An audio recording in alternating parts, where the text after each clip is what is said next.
سویرا اپنی تمام تر خوبصورتی کے ساتھ زمین کے کناروں پر قبضہ جما رہا تھا۔ سبزے کے ساتھ ہمسفر بنی شبنم سنہری کرنوں کے باعث ہیرے کی مانند چمک رہی تھی۔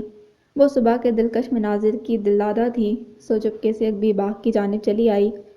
باغ میں چند اکا دکا ملازم اپنے کام میں مگن تھے، لیکن اسے آتا دیکھ کر وہاں سے ہٹ گئے۔ وہ خود کو اب ایک ملکہ تصور کرتے سب زمین پر اترتی چلی جا رہی تھی۔ کچھ چکر لگانے کے بعد اس نے پاؤں بھی جوتی کی قید سے آزاد کر دیے اور یوں ننگے پاؤں سبزے کی نرمی میں عجیب سکون مہیا ہوا۔ وہ خود میں اتنی مگن تھی کہ کسی اور کا آنا محسوس نہ کر سکی۔ تم اتنی صبح سویرے یہاں کیا کر رہی ہو؟ ایک دم آنے والی آواز سے وہ ڈر گئی۔ اس نے جلدی سے پیچھے دیکھا۔ توبہ ہے بجیا، ڈرا دیا مجھے۔ میں نہ جانے کن خیالوں میں کھوئی ہوئی تھی۔ اس نے سر جھٹکتے خود کو تسلی دلائی۔ وہی تو پوچھ رہی ہوں، کن خیالوں میں کھوئی ہوئی ہو کہ ارد گرد کا کچھ ہوش نہیں۔ وہ بھی اس کے ساتھ ہم قدم ہو گئی۔ کچھ خاص نہیں، بس ماحول کی آزادی محسوس کر رہی تھی۔ ہاسٹل میں رہ کر یہ نظارے دیکھنے کو نہیں ملتے، سو بن فرصت کے لمحات میں سب کچھ محسوس کر لینا چاہتی ہوں۔ وہ ابھی وہ شوق نگاہوں سے ارد گرد دیکھ رہی تھی۔ عجیب پاگل ہو تم، زندگی کے کئی سال انہی دیواروں میں گزار دیے اور اب بھی ہر بار انہیں یوں پرشوق نگاہوں سے دیکھتی ہو جیسے آنکھیں سیراب نہ ہوتی ہوں۔ حویلی کی محدود دنیا سے نکلنا ایک خواب سے کم نہیں تھا، لیکن تم نہ جانے کیوں حویلی کے اثر سے نہیں نکلتی۔ تمہاری آنکھیں نہ جانے کیوں اس کی دیواروں سے لپٹ لپٹ جاتی ہیں۔ وہ دونوں بالکل الگ شخصیت کی مالک تھیں، بلکہ یوں کہہ لو کہ ایک مشرق تھی اور دوسری مغرب۔ بجیا، آپ وقت کی رفتار کے ساتھ بہہ جاتی ہیں، جبکہ مجھے تند و تیز آندھی بھی اپنے مقام سے نہیں ہٹا پاتی۔ آپ ہر رنگ میں رنگ جاتی ہیں، جبکہ میں ایک جگہ ٹھہری خود کو زنگ لگا لیتی ہوں۔ آپ بہتی تیز ہوا، جبکہ میں ایک پرانے بوڑھے پیڑ کی مانند اپنی جڑوں میں خوش رہنے والی ہوں۔ یہ تم ایسی مشکل باتیں کہاں سے سیکھنے لگی ہو؟ وہ شاید کچھ اور بھی کہتی، لیکن بجیا کی حیرانی نے اس کے الفاظ خاموش کرا دیے۔ یہ باتیں مشکل کہاں سے ہیں؟ میں نے تو بس آپ کا اور اپنا موازنہ کیا ہے۔ وہ بجیا کی حیرانی پر الجھی تھی۔ کلثوم، یہ رنگوں میں رنگنا اور زنگ لگا لینا، بہتی ہواؤں کی باتیں اور پھر بوڑھا پیڑ بن جانا عام باتیں نہیں ہیں۔ یہ موازنہ ضرور ہوگا، لیکن الفاظ تمہارے نہیں ہیں۔ ہم نے زندگی کے کئی سال اکٹھے گزارے ہیں، ایک دوسرے کی جنبش سے متوقع حرکت کا اندازہ لگا لیتی ہیں۔ سو میں یہ یقین سے کہہ سکتی ہوں کہ تم میں بہت بدلاؤ آ رہا ہے۔ ویسے تو مجھے یقین ہے کہ مجھ سے زیادہ تم اپنی جڑوں سے جڑی ہو، لیکن کبھی کبھی تمہارے بدلتے رنگ خوف میں مبتلا کر دیتے ہیں کہ کہیں کسی کمزور گھڑی میں تم کسی اور کا رنگ نہ اوڑھ لو، اور اس کے ساتھ چلتے آہستگی سے اپنے اندیشوں کے متعلق آگاہ کر رہی تھی۔ بجیا، آپ خود تو اندیشوں میں دامن الجھا بیٹھی ہیں، مجھے خواہ ڈرانے کی کوشش کر رہی ہیں۔ اس نے پراعتماد نگاہوں سے ان کی جانب دیکھا، اور یہ اس وقت ضروری تھا، ورنہ اس کے الفاظ کس کی زبان کا شاخسانہ تھے، یہ جاننے میں بجیا کو ذرا دیر نہ لگنی تھی۔ چلو تم کہتی ہو تو مان لیتی ہوں۔ وہ بہت آسانی سے تسلیم کر گئی تھی۔ مجھے تو بہت شدید بھوک لگی ہے، تم بھی آ جاؤ، ناشتہ کرتے ہیں۔ وہ اس کو کہتی واپس حویلی کی جانب بڑھ گئیں تو اس نے سکون کا سانس خارج کیا۔ بی جان، ناشتے میں کیا ملے گا؟ وہ باغ سے آ کر بی جان کے پاس بیٹھ گئیں۔ آج میرے سب بچے گھر ہیں تو میں نے باجرے کی روٹیاں پکوائی ہیں۔ انہوں نے محبت سے اس کے چہرے کو دیکھا۔ واہ بی جان، میرا بہت دل چاہ رہا تھا، اور ویسے بھی ہاسٹل میں رہ کر آپ کے پکوان بہت یاد آتے ہیں۔ وہ وہیں ان کی گود میں سر رکھ کر لیٹ گئیں۔ مجھے نہ سناؤ اپنے ہاسٹل کی باتیں، میں ویسے ہی بڑی پریشان رہتی ہوں۔ مجھے تو تم دونوں حد درجہ کمزور لگ رہی ہو، اور رنگت بھی یوں کہ جیسے پیلیا ہو گیا ہو۔ انہوں نے اس کے سر پر ہاتھ پھیرتے بالوں کا روکھا پن محسوس کیا۔ گل، مجھے ذرا تیل تو پکڑاؤ، اور باہر سے دوسری ملکہ کو بھی بھیجو، آج میں ان سے ہاسٹل کا پھیکا پن تو اتاروں۔ وہ اپنی فارم میں آ چکی تھیں۔ بی جان، ناشتہ تو کر لیں۔ اس نے دہائی دینے کی کوشش کی۔ شیما پکوا رہی ہے، تب تک خاموشی سے بیٹھو۔ انہوں نے اس کی ایک نہ سنی۔ بی جان، بھابھی اکیلی کام کر رہی ہیں، میں ان کی مدد کروا دیتی ہوں۔ اس نے بچنے کی ایک اور کوشش کی۔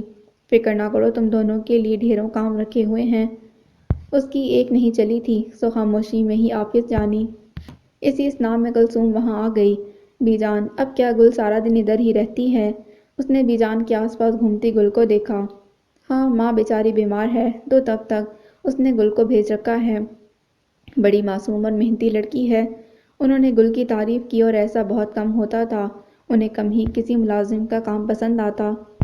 رقیہ، تم کان کھول کر سن لو، خود کو تھوڑا سا بنا سنوار لو، اور ویسے تو ماشاءاللہ تم دونوں ہی چاند کا ٹکڑا ہو، لیکن پھر بھی تھوڑی توجہ دے لو، حضور کے کچھ مہمان آ رہے ہیں، انہوں نے مجھے خاص تاکید کی تھی۔ انہوں نے مدھم لہجے میں اس کو کہا۔ کیا مطلب بی جان؟ ابا جان کے مہمانوں کا مجھ سے کیا تعلق؟ اس نے ناسمجھی سے انہیں دیکھا۔ جتنا کہا ہے اتنا عمل کرو، انہوں نے سختی سے ٹوکا۔ رقیہ نے کنکھیوں سے کلثوم کی جانب دیکھا، جیسے معاملہ سمجھنے کی کوشش کی جا رہی ہو، جبکہ اس نے بھی انکار میں کندھے اچکا دیے۔ تمہارے رشتے کے لیے لوگ آ رہے ہیں، اسے کچھ معلوم نہیں جس سے پوچھ رہی ہو؟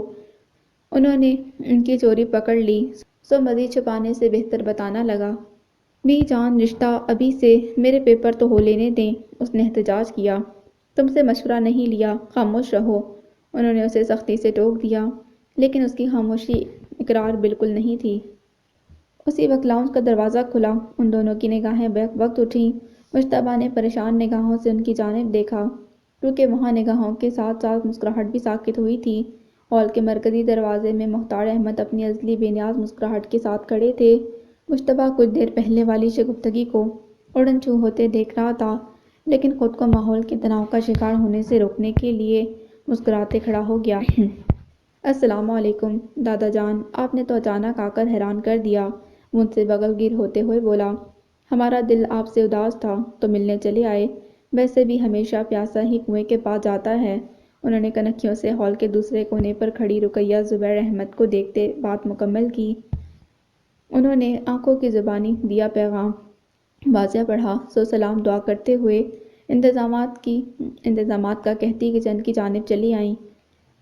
ان کے وجود میں شدید قسم کی بے چینی پارے کی مانند دوڑنے لگی۔ مختار احمد کا وجود ہمیشہ ان کے لیے ایک آزمائش رہا تھا۔ ان کے نزدیک مختار احمد ایک ایسے شخص تھے جو سانس بھی سوچ سمجھ کر لیتے، ان کے ہر اقدام کے پیچھے کوئی نہ کوئی سوچ اور مقصد کار فرما ہوتا۔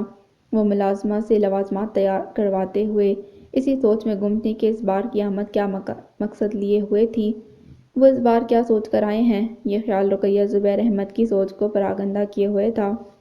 مجتبیٰ، ہم نے سنا آپ اپنے ننھیال گئے تھے، کیسے ہیں سب وہاں؟ ایک عرصہ ہو گیا ہمارا چکر نہیں لگا۔ ان کا لہجہ کچھ جتاتا ہوا تھا، جو وہاں سب نے محسوس کیا۔ جی دادا جان، سب ٹھیک ہیں، اس نے مختصر جواب دیا۔ نہ جانے کیوں ان کا یہ انداز اسے پسند نہیں آیا تھا۔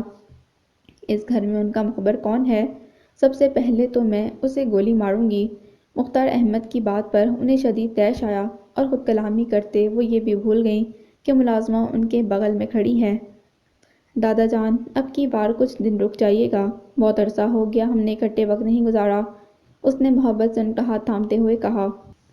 ہم دونوں کی سوچ کتنی ملتی ہے نا، میں بھی یہی سوچ رہا تھا اور اس کا حل بھی ڈھونڈ چکا ہوں، انہوں نے اپنے ہاتھ پر رکھے اس کے ہاتھ پر تھپکی دیتے کہا۔ زبیر احمد، اس ہفتے کے آخر میں عرس آ رہا ہے، تم آؤ یا نہیں، لیکن مجتبیٰ مجھے لازمی وہاں چاہیے، اور یہ میرا حکم ہے۔ ان کا لہجہ ایک دم بدلا تھا، اور لہجے کی سختی وہاں بیٹھے سبھی افراد نے محسوس کی۔ ابا جان، اس کی یونیورسٹی، زبیر احمد، جس زمین پر تم کھڑے ہو یہ ہماری دی ہوئی ہے، کبھی کبھی یہ بات تم بھول جاتے ہو۔ بات کے اختتام تک لہجے کی سنگینی ختم ہو چکی تھی۔ وہ کچن میں بالکل ساکت کھڑی تھیں، انہیں جس بات کا خوف تھا وہ ہو چکی تھی۔ ان کی چھٹی حصوں نے پہلے ہی آگاہ کر چکی تھی کہ اس بار معاملہ کوئی اور ہے۔ انہیں زبیر احمد کی خاموشی زہر لگنے لگی۔ مجتبیٰ، اپنی مٹی کی روایات اپنے باپ سے پوچھ لینا، اور اگر یہ بھول چکا ہو تو ہمارے پاس چلے آنا، ہم اپنی نسلوں کی تربیت کے طریقے سے خوب واقف ہیں۔ ان کی ہر بات چبھتا ہوا نشتر تھا جو رقیہ بیگم کے سینے کے آر پار ہو رہا تھا۔ بیگم صاحبہ، سب کچھ تیار ہے، وہ اپنے خیالات میں گم کھڑی تھی کہ ملازمہ کی آواز نے چونکا دیا۔ تم یہ سب کچھ دیکھ کر مجھ سے میرے کمرے میں آ کر ملو۔ انہوں نے دوبارہ ہال میں جانا ضروری نہیں سمجھا اور اپنے کمرے کی طرف چلی گئیں۔ انہیں ایک عرصے سے یہ گمان تھا کہ اس گھر کی خبریں پیر شاہ تک پہنچتی ہیں، لیکن کیسے، یہ معلوم نہیں کر پا رہی تھیں۔ ان کے صبر کا پیمانہ اب لبریز ہونے لگا، سو انہوں نے اپنے گمان کا سدباب کرنے کی ٹھان لی۔ وہ اپنے کمرے میں بے چینی سے ٹہل رہی تھیں کہ دروازہ کھٹکھٹاتے سبیحہ کمرے میں آئی۔ جی بیگم صاحبہ، وہ مؤدب سی کھڑی تھیں۔ سبیحہ، تم جانتی ہو کہ میں تم پر بے تحاشا یقین کرتی ہوں، اس گھر میں کچھ بھی تم سے چھپا نہیں ہوا ہے۔ جی بیگم صاحبہ، آپ نے کبھی ہمیں ملازم نہیں سمجھا، وہ تائید میں سر ہلاتے بولی۔ اب مجھے تمہاری مدد کی ضرورت ہے، اس گھر میں کوئی ایسا انسان ہے جو یہاں کی ساری خبریں پیر شام میں پہنچاتا ہے؟ تمہارا شک کس پر جاتا ہے؟ کون سا ایسا شخص ہے جو ایسی حرکت کر سکتا ہے؟ وہ اسی طرح چلتے ہوئے صبیحہ سے مخاطب ہوئی۔ بیگم صاحبہ، میں نے تو سب ملازموں کو آپ کا وفادار پایا ہے۔ آپ سب آپ کے حسن سلوک کے معترف ہیں۔ مجھے نہیں لگتا کہ اس گھر کا کوئی ملازم ایسا کام کر سکتا ہے۔ صبیحہ کا جواب ان کے خیالات کی مکمل تردید کر رہا تھا۔ اچھا، یہ میرا وہم ہو سکتا ہے، لیکن اب سے تم نے اپنی آنکھیں کھلی رکھنی ہیں۔ کوئی بھی خلاف توقع چیز محسوس ہو، مجھے فوراً آگاہ کرنا۔ وہ اس حد تک پشیمان تھی کہ ایک ملازمہ پر یقین کرنے کے سوا کوئی چارہ نہیں تھا۔ شام اپنی نازک اداؤں سے اترتے ہوئے زمین سے مل رہی تھی۔ پرندے مشقت رزق سے آزاد ہوتے واپسی کا ارادہ باندھ چکے تھے۔ افق کے کناروں پر ذرہ برابر ٹکا نارنجی رنگ مٹنے کے قریب تھا، اور اگر کوئی غور سے دیکھتا تو مشرق کی جانب ایک بہت مدھم تارہ اپنی موجودگی کا احساس دلا رہا تھا۔ مغرب کی اذان فضا میں گونج رہی تھی۔ نور بی بی اپنے تخت پر بیٹھی آخری چند رہ جانے والی عورتوں سے محو گفتگو تھیں۔ نورالعین کتنی ہی دیر ان کی عقب میں بیٹھی رہی۔ آج اس کو یہاں بھی سکون محسوس نہ ہو رہا تھا۔ تبھی وہاں سے اٹھتے عقبی باغ کا چکر لگانے لگی۔ اسی دوران اس نے محسوس کیا باغ کے مرجھائے پھول اور پودے نئی زندگی لے رہے ہیں۔ پھولوں کی ڈال پر نئی کونپلیں زندگی کو خوش آمدید کہہ رہی تھیں۔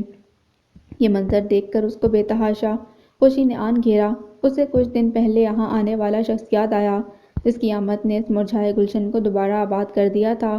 اس کا بس نہیں چل رہا تھا کہ ایک ایک کونپل کو چھو کر محسوس کرے۔ نور بی بی، شام ہو رہی ہے۔ بی جان کو شام میں آپ کا باہر رہنا پسند نہیں، اس لیے اندر آ جائیے۔ گل نے اس کے پاس آ کر آہستگی سے کہا۔ گل، ادھر آؤ، یہ دیکھو۔ وہ خوشی سے گل کو کھینچ کر گلاب کے پاس لے آئی۔ یہ پودا چند دن پہلے ختم ہونے کو تھا، لیکن اب دیکھو اس پر بہار آ گئی ہے، بلکہ ہر پودے اور درخت پر رونق امڈ آئی ہے۔ وہ بے تحاشا خوش تھی، اور اس کی چہکتی آواز گل کو خوشی دے رہی تھی۔ اس نے اس معصوم پری کے خوش رہنے کی دل سے دعا مانگی تھی۔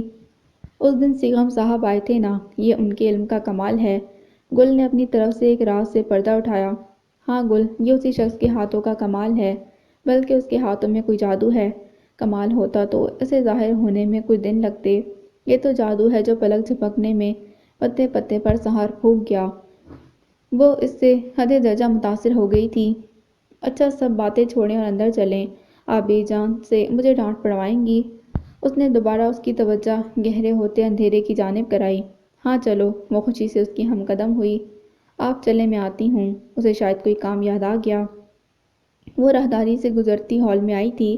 اس کا رخ بی جان کے کمرے کی جانب تھا کہ اپنے خیالوں میں مگن چلتی کسی سے ٹکرا گئی۔ اس نے ایک ہلکی سی چیخ مارتے پیشانی پر ہاتھ رکھا اور اسی کشمکش میں مقابل کو دیکھ نہ پائی۔ ایک تو نظر نہیں آتی، اور جب کبھی مہارانی سے سامنا ہو جائے تب کوئی الٹا کام کرتے ہوئے ملتی ہو۔ وہ اس ٹکراؤ سے شدید خوف میں مبتلا ہوا تھا۔ وہ بنا دیکھے آواز کی تلخی سے جان گئی کہ مقابل دنیا کا بیزار ترین بندہ کھڑا ہے۔ تم دیکھ کر نہیں چل سکتی؟ آنکھوں کی جگہ پتھر رکھے ہوئے ہیں۔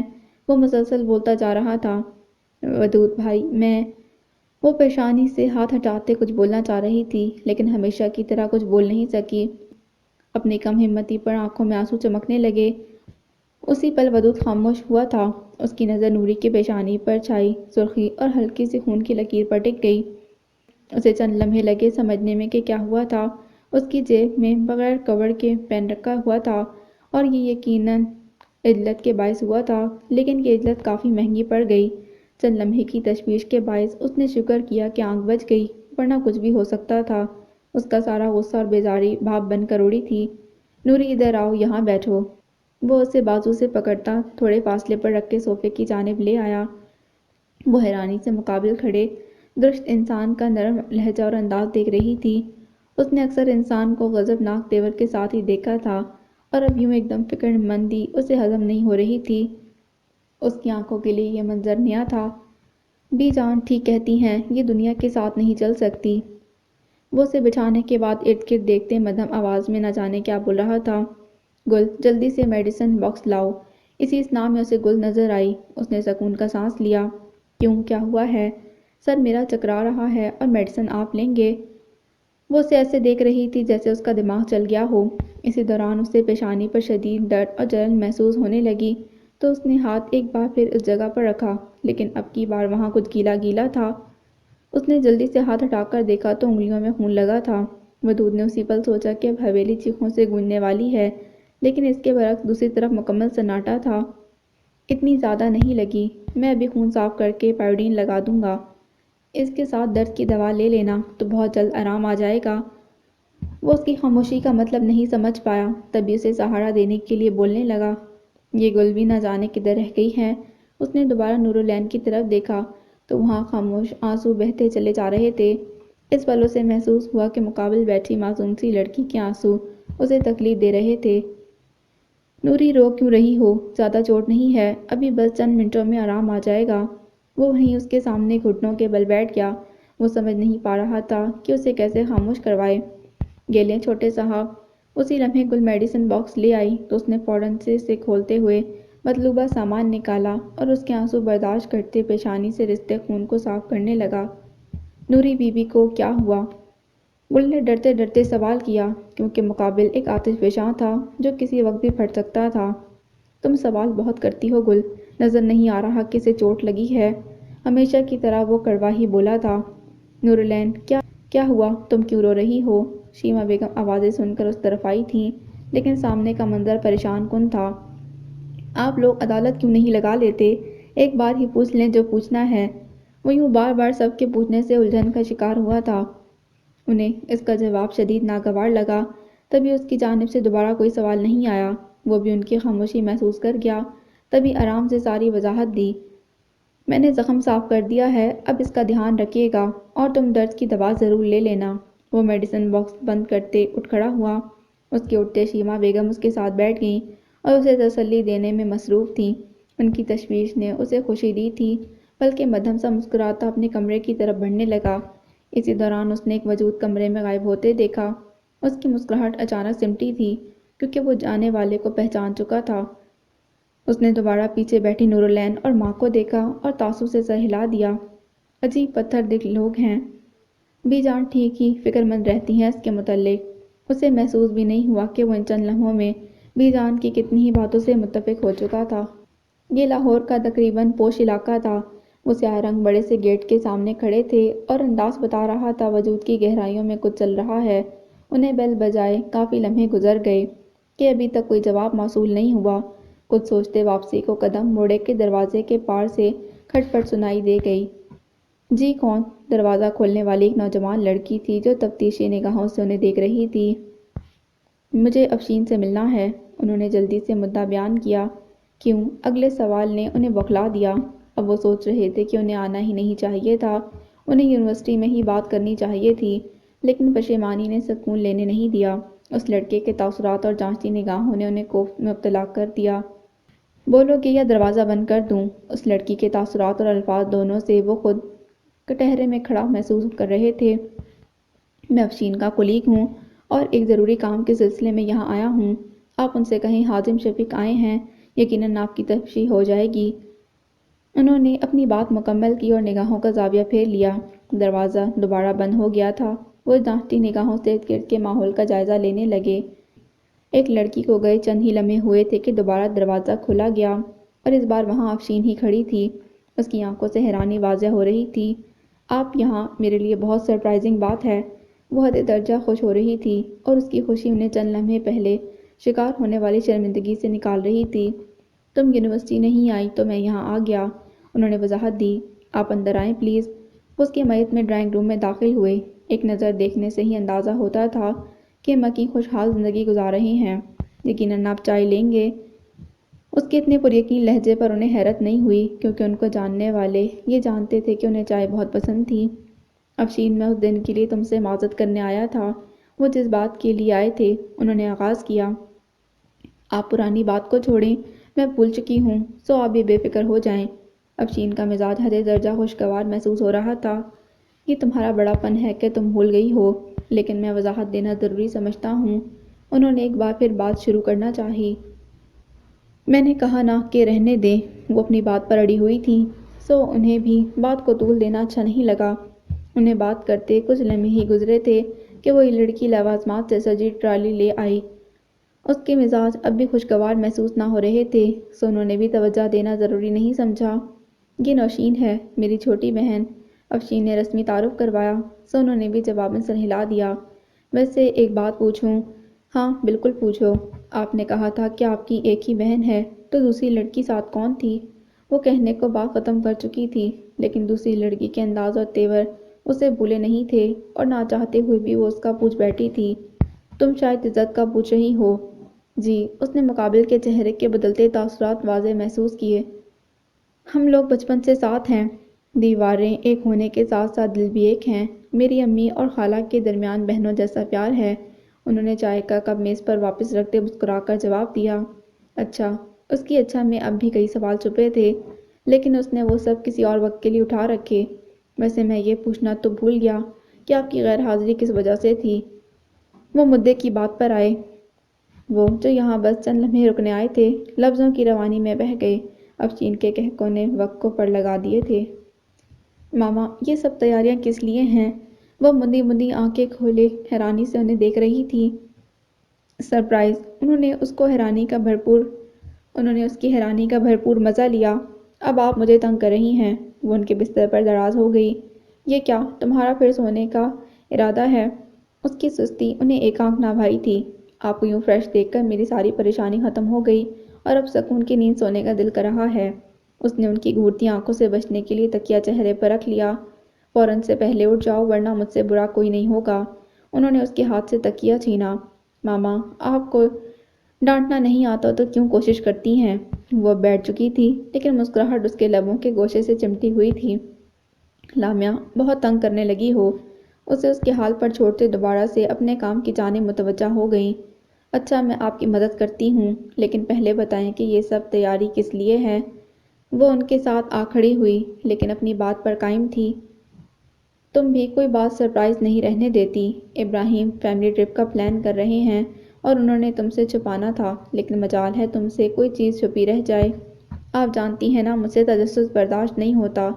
اس نے ان کے کندھے پر چہرہ رکھتے دونوں بازوؤں سے انہیں گھیر لیا۔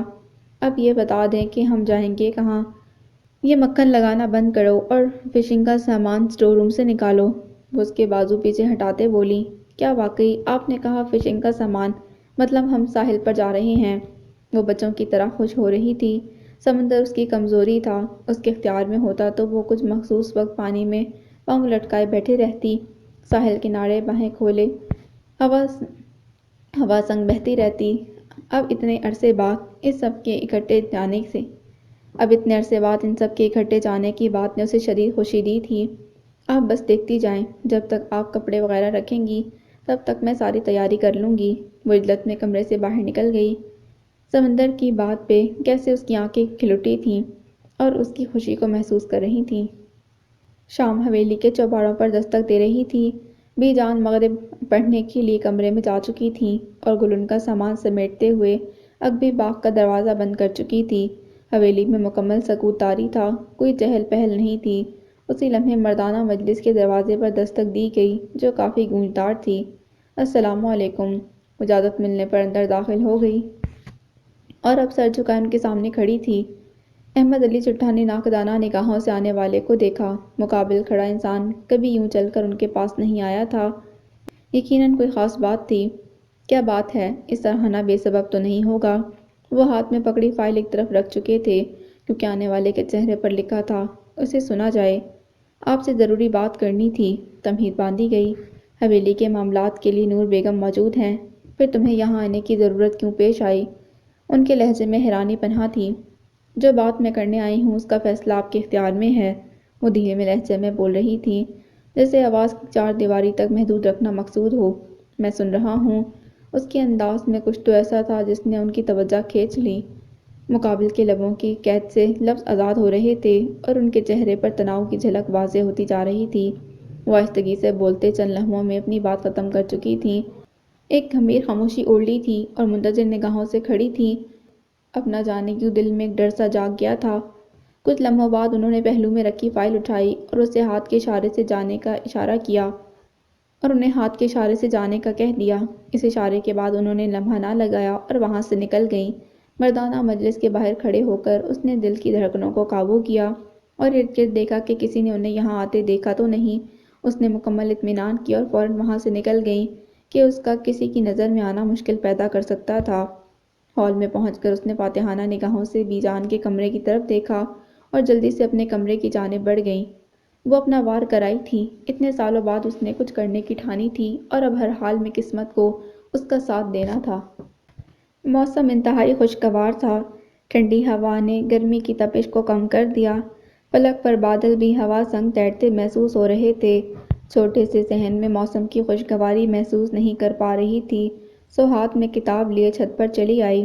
چھت پہ آ کے اس نے ناگوار نگاہوں سے ارد گرد بنے کبوتر بازوں کو شوق کو دیکھا، جس کے باعث ہوا ان چھوٹے مکانوں تک نہیں پہنچ پاتی، لیکن جلنے کوڑنے میں وقت ضائع کرنا دانش مندی نہیں تھی۔ وہ خود میں مگن تھی، کتاب پر نظریں ٹکائے چھوٹے چھوٹے قدم اٹھاتی چکر لگانے میں مصروف تھی۔ کبھی دیوار سے ٹیک لگا کر کھڑی ہو جاتی اور کبھی پھر سے چلنے لگتی۔ ہوا کے دوش پر اڑتے بال اس کی آنکھوں کو تنگ کرنے لگے تو اس نے بیزار ہوتے کھلے بالوں کو قید کر لیا، اور اسی دوران اسے کسی کی نگاہوں کا ارتکاز محسوس ہوا۔ اس نے فوراً سے بیشتر ارد گرد دیکھا، لیکن دور دور تک کوئی نہیں تھا۔ وہ چلتے چلتے سیڑھیوں کے قریب آئی اور دوسری طرف دیکھنے لگی۔ اسے کنزا کی تلاش تھی، لیکن صحن میں کوئی بھی نظر نہیں آ رہا تھا۔ اس نے پاس رکھا چھوٹا سا پتھر اٹھایا اور صحن میں پھینک دیا، لیکن کئی لمحوں بعد بھی کوئی ہلچل نہیں تھی۔ یہ سارے کہاں چلے گئے؟ اسے تشویش ہوئی۔ اس نے اب کی بار 2-3 پتھر اٹھائے اور اکٹھے ہی صحن میں پھینک دیے۔ اب کی بار بھی کوئی جنبش نہ ہوئی تو اسے سخت مایوسی ہوئی۔ اس کا ایک ایک لمحہ کنزا کے بنا ادھورا تھا۔ گجاگ ایسے موسم کا مزہ اکیلے لینا۔ اس کا خوشگوار موڈ لمحے میں خراب ہو گیا۔ اس نے نیچے جانے کے لیے پہلی سیڑھی پر قدم رکھا، لیکن لمحے میں واپس اٹھا لیا۔ نہیں عزت، یہ ٹھیک نہیں۔ اس کے دماغ نے لمحے سے پہلے اسے منع کیا۔ دماغ کی مانتے اس نے دوبارہ نیچے جانے کے لیے قدم اٹھا لیا۔ ایک بار دیکھنے میں کیا حرج ہے؟ دل نے جھٹ سے تعویل دی اور اس نے فوراً پاؤں واپس کر لیا۔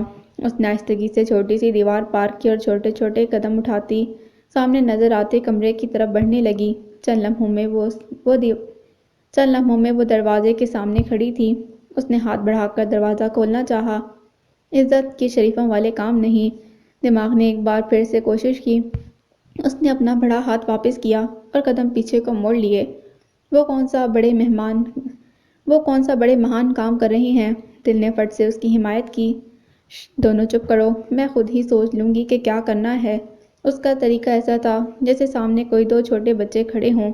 اس نے آنکھیں بند کرتے چند لمحے نہ جانے کیا سوچا کہ آنکھیں کھولتے اس نے ہاتھ بڑھا کر دروازہ کھول دیا اور آہستہ قدموں سے آگے بڑھ آئی۔ یہ کمرہ اس کے لیے بالکل انجان نہیں تھا۔ وہ کئی بار اس کمرے میں آ چکی تھی۔ اس کمرے میں رکھی گئی چیزیں وہ استعمال کر چکی تھی۔ دروازہ کھولتے دائیں جانب میز پر کمپیوٹر رکھا تھا۔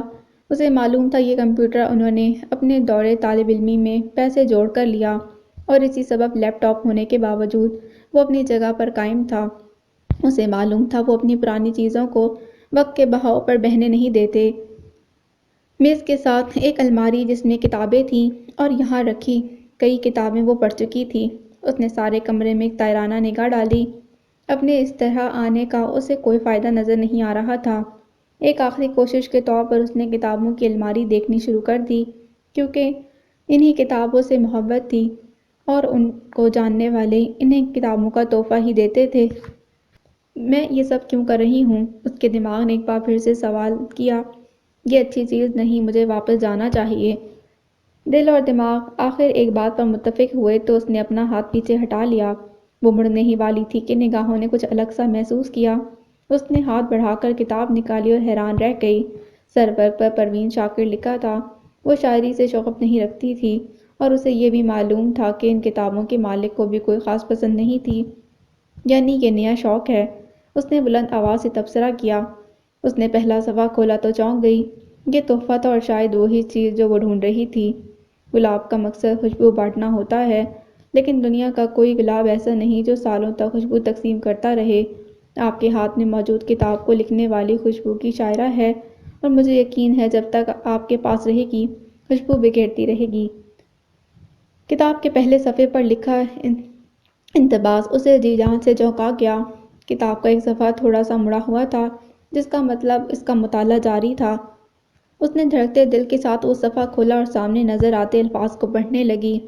دھنک دھنک میری پوروں کے خواب کر دے گا، وہ لفظ میرے بدن کو گلاب کر دے گا، قبائے جسم کے ہر تار سے گزرتا ہوا کرن کا پیار مجھے آفتاب کر دے گا۔ غزل ختم ہو چکی تھی لیکن وہ کتنی دیر ساکت کھڑی رہی۔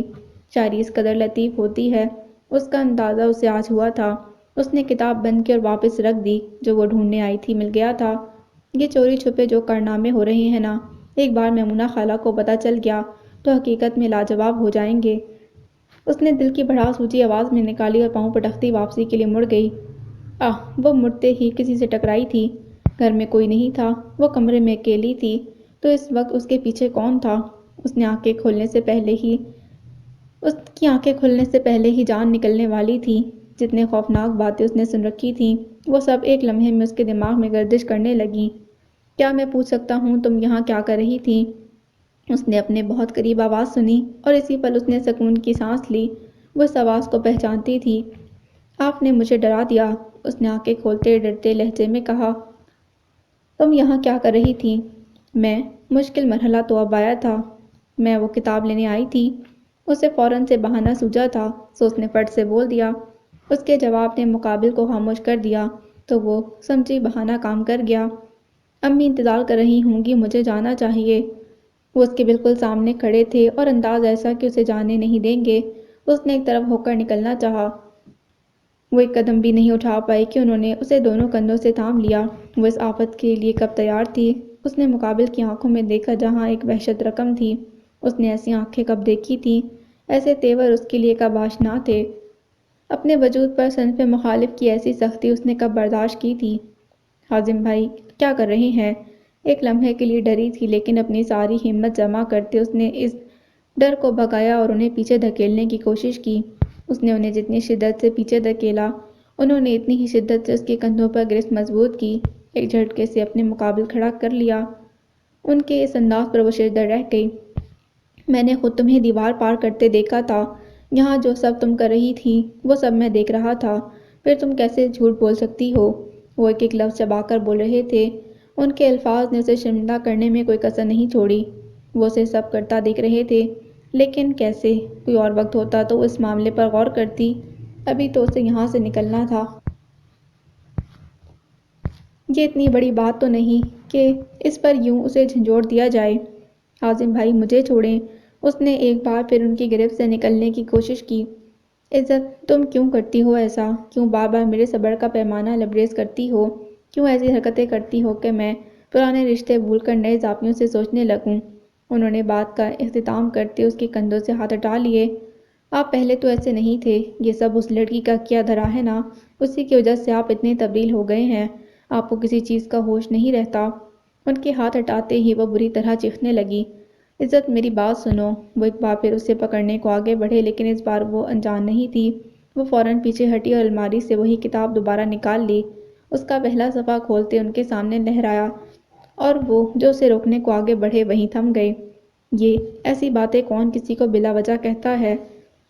اسے آپ کے ارد گرد خوشبو بکھیرنے کی اتنی چاہ کیوں ہے؟ لیکن اب میں یہ سب خالہ کو دکھاؤں گی۔ آپ یہ سب اب زیادہ نہیں چھپا سکتے۔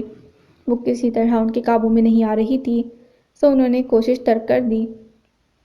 یہاں سے جاؤ، انہوں نے راستہ دیتے اسے وہاں سے جانے کو کہا۔ ان کے یوں ایک دم پرسکون ہونے پر وہ خاموش ہو گئی۔ ابھی کچھ دیر پہلے تو وہ اتنا جارحانہ انداز اپنائے ہوئے تھے، پھر ایک دم کیا ہوا؟ یقیناً میری دھمکی سے ڈر گئے ہیں۔ اس نے جانچتی نگاہوں سے انہیں دیکھتے دل ہی دل میں سوچا، بس کروں یا اور دھمکیاں دوں؟ اگلا سوال بھی فٹ سے دماغ میں آیا۔ دیکھیے حازم بھائی، وہ لڑکی بالکل بھی اچھی نہیں، خالہ کو پتہ لگا تو انہیں برا لگے گا، اس لیے میں آپ سے کہہ رہی ہوں آپ اس سے دور رہیں۔ وہ روانی سے بولتی ان کے قریب چلی آئی۔ خاموش، چپ کر جاؤ، کوئی لڑکی نہیں ہے، تم کیوں سب خود سے فرض کر بیٹھی ہو؟ مجھ سے تو پوچھو کہ میں کیا چاہتا ہوں۔ اب کی بار انہوں نے اسے کندھوں سے پکڑ کر جھنجھوڑ ڈالا۔ ایک بار پھر اس کے چہرے سے خوف جھلکنے لگا۔ انہوں نے فوراً سے ہاتھ ہٹائے اور کچھ فاصلے پر کھڑے ہو گئے۔ جاؤ یہاں سے۔ وہ عجیب کیفیت کا شکار تھے، اس کی آنکھوں میں اتنے سوال کہ وہ چاہ کر بھی جواب نہ دے پا رہے تھے، اور اگر وہ مزید کچھ لمحے یہاں رکتی تو شام کا مدہوش اندھیرا ان کے وجود کو اپنی لپیٹ میں لے لیتا۔ اس سے پہلے کہ وہ کوئی انتہائی قدم اٹھاتے یا اس کے نازک وجود پر اپنی محبت کی انتہا اشکار کرتے، انہوں نے اسے کمرے سے باہر نکال دیا۔ امید کرتا ہوں تم دوبارہ کبھی ایسی حرکت نہیں کرو گی۔ دروازہ بند کرنے سے پہلے انہوں نے ایک بھرپور نگاہ اس پر ڈالی اور دل میں مچلتے جذبات پر ٹھنڈا پانی ڈال دیا۔ انہوں نے سن رکھا تھا کہ محبت کسی ناڑی سے ہو تو جہاں کا عذاب ہوتی ہے، اور آج یہ عذاب ان کے وجود پر نازل تھا۔ ان کے دل پر کسی رانی کی طرح وہ آن بیٹھی تھی، جو محبت کے میم سے بھی ناواقف تھی اور اس کے اظہار کی توقع کر رہے تھے جس نے عشق کا پاٹھ بھی نہ پڑھا تھا۔ اوپرا ہاؤس پر اس وقت قدم رکھنے کی جگہ نہیں تھی۔ ایسا لگ رہا کہ سارا سڈنی رات کے پرفسوں لمحے یہیں ہی گزارنا چاہتا تھا۔ لائٹ شو سے دیکھنے والوں کو سحر زدہ کر رہا تھا، اور ہر لمحے میں اس کی رات کے لیے کئی پرجوش آوازیں بلند ہوتیں، جو کچھ فاصلے پر بہتے دریا کے شور کو بھی مدھم کر دیتی تھیں۔ ہر کوئی اپنے آپ میں گم تھا اور ان لمحوں کے فسوں سے محروم ہونے کو کوئی گناہ تصور کیے ہوئے تھا۔ وہ وہاں موجود ہوتے ہوئے بھی اس ہجوم کا حصہ نہیں لگ رہا تھا۔ ارد گرد سینکڑوں لوگوں کی موجودگی بھی اس کے وجود میں پھیلی تنہائیوں کو ختم نہیں کر پائی تھی۔ جس لائٹ شو کو دیکھنے ایک دنیا آتی تھی، وہ ذرا بھی اس کے دل کو نہ بھایا تھا۔ اس نے اپنی توجہ کہیں اور مبذول کرنے کی کوشش ترک کر دی۔ دریا کی طرح رش کم تھا، سو وہ وہیں چلا آیا۔ تم ادھر آ جاتی اور ہم ادھر ڈھونڈتی۔ وہ بنا دیکھے جان گیا کہ آنے والا کون تھا۔ اسے سبین کا آنا بالکل اچھا نہیں لگا۔ وہ اکیلا رہنا چاہتا تھا، لیکن اس کی خواہش سبین کی آمد نے برباد کر دی تھی۔ سبین، میں اکیلا رہنا چاہتا ہوں۔ اس نے بے مروتی کی انتہا پر جاتے یہ الفاظ کہے، اور اسے خود پر حیرت ہوئی کہ وہ یہ کیسے کہہ سکتا تھا۔ سب اکیلا اکیلا ہوتا، میں ادھر اکیلا اور تم ادھر اکیلا۔ میں کب تم سے چمٹ کے کھڑا، میں ادھر کھڑا۔ اس نے اذلان کے تیکھے رویے کو ذرا بھی گھاس نہیں ڈالی تھی۔ اذلان کے چہرے پر اس کی بے بسی عیاں ہو رہی تھی۔ اس لڑکی کو برداشت کرنا مشکل تھا، خاص طور پر اس کی الٹی سیدھی باتیں اس کے سر میں درد کا باعث بن جاتی تھیں۔ تم نے یہاں ہی کھڑا ہونا ہے؟ اس نے سبین کو وہیں استادہ دیکھ کر پوچھا۔ ہاں جی، سبین نے بولنے کے ساتھ شدت سے سر ہلایا کہ اذلان کے لبوں کو مسکراہٹ چھو گئی۔ ٹھیک ہے، لیکن ایک شرط ہے کہ ہم انگلش میں بات کریں گے۔ اس نے سب سے پہلے اپنے سر درد کے خاتمے کو ضروری سمجھا۔ وہ بظاہر چلبلی سی نظر آنے والی لڑکی جان گئی کہ مقابل کچھ الجھنوں میں دامن الجھا بیٹھا ہے، اور تنہائی ایسے موقع پر سب سے بڑی دشمن ہوتی ہے۔ وہ جانتی تھی اس کا وجود کوئی خاص اہمیت نہیں رکھتا، لیکن سامنے کھڑا انسان کئی وجوہات کی وجہ سے اسے بہت عزیز تھا، سو وہ اسے اکیلا نہیں چھوڑنا چاہتی تھی۔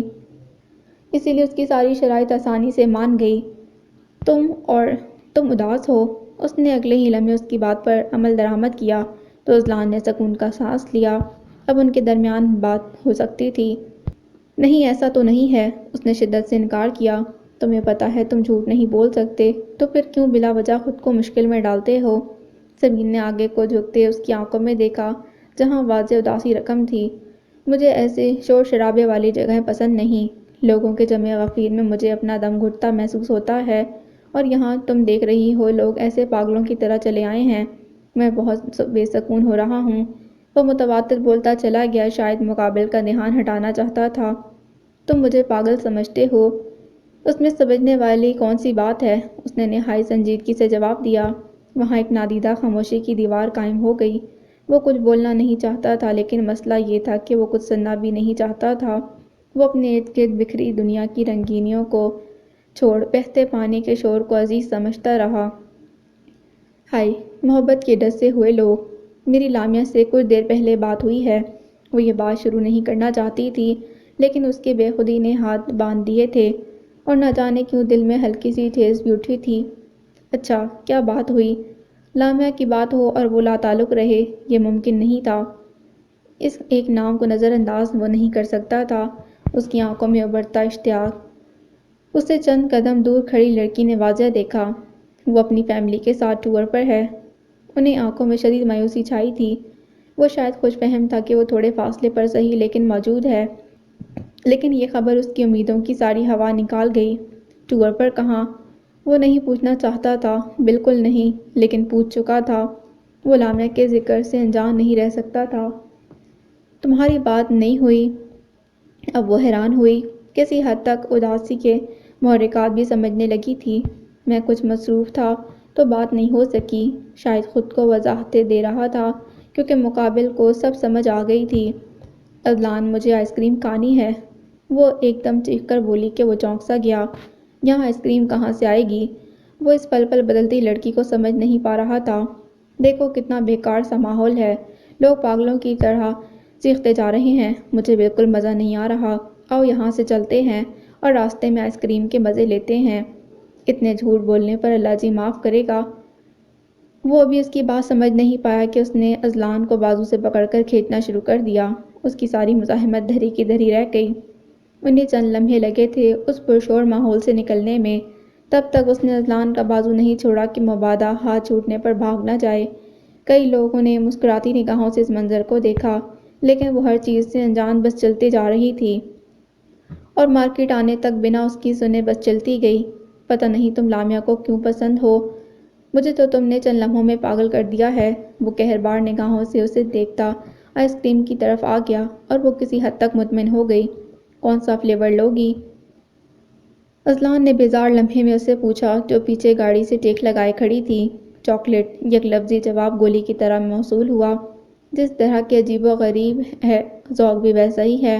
وہ منہ ہی منہ میں بڑبڑایا، لامیا کو بھی تو چاکلیٹ پسند ہے۔ اس کے اندر سے فوراً آواز آئی، لیکن وہ آئس کریم میں چاکلیٹ نہیں کھاتی۔ اس نے خود ہی لامیا کو ہر قسم کا مارجن دیتے آرڈر دے دیا۔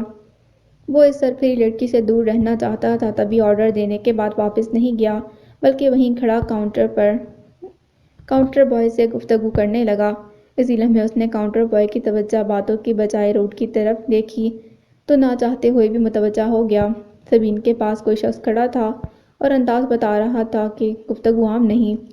اس نے جلدی سے آرڈر لیا اور باہر نکل آیا کہ اس سرپھری لڑکی سے کچھ بعید نہیں کہ کیا کر دے۔ وہ جیسے ہی اس کے پاس پہنچا، وہ شخص جا چکا تھا۔ کیا ہوا؟ کون تھا یہ؟ کیا کہہ رہا تھا؟ وہ کسی تفتیش دان کی طرح اس سے سوال پوچھے جا رہا تھا۔ نیا امیر ہوا ہے تو امارت ہضم نہیں ہو رہی۔ اس نے اپنی آئس کریم پکڑتے یوں جواب دیا جیسے ناک سے مکھی اڑائی ہو۔ مطلب؟ اسے بالکل سمجھ نہیں آئی۔ بیچارے نے نئی گاڑی لی ہے اور میرے ٹیک لگانے سے کاغذ کی گاڑی خراب ہو رہی تھی۔ اس نے دانت پیستے اپنی بات مکمل کی۔ اذلان کی مسکراہٹ بے ساختہ تھی۔ اس کی ابھی تازہ روڈ پر عزت افزائی ہوئی تھی اور وہ یوں بتا رہی تھی جیسے معمول کی بات ہو، تم ایسی حرکتیں کیوں کرتی ہو؟ وہ چاہتے ہوئے بھی مسکراہٹ روک نہیں پایا۔ کیسی؟ یہ جو ابھی تم نے کیا۔ اذلان نے اسے چند لمحے پہلے ہونے والے اسٹیج شو کا یاد کروایا۔ وہ معذرت کرتی، آرام سے ہٹ جاتی تو بات ختم ہو جاتی، لیکن اس نے جان بوجھ کر معاملے کو طول دیا۔ یہ تو ٹریلر تھا، آگے پوری فلم ہے۔ وہ دونوں چلتے تھوڑے آگے آئے۔ وہ فوراً سے ایک گلی میں ہو گئی اور حیران سا اس کی حرکات دیکھ رہا تھا۔ دوڑنے میں کیسے ہو؟ کیا؟ وہ بالکل اسے سمجھ نہیں پا رہا تھا۔ ارے یار ٹانگیں چلتی ہیں نا۔ وہ گلی کی اوٹ سے سر نکالے آئس کریم کی جانب ہی دیکھ رہی تھی۔ ہاں لیکن کیوں؟ وہ واقعی کچھ نہیں سمجھ پایا۔ دیکھو ابھی میں 1 2 3 کہوں گی تو ہم دوڑنے لگیں گے۔ یہ کچھ آگے جا کر میٹرو کی بیک سائڈ پر نکلتی ہے۔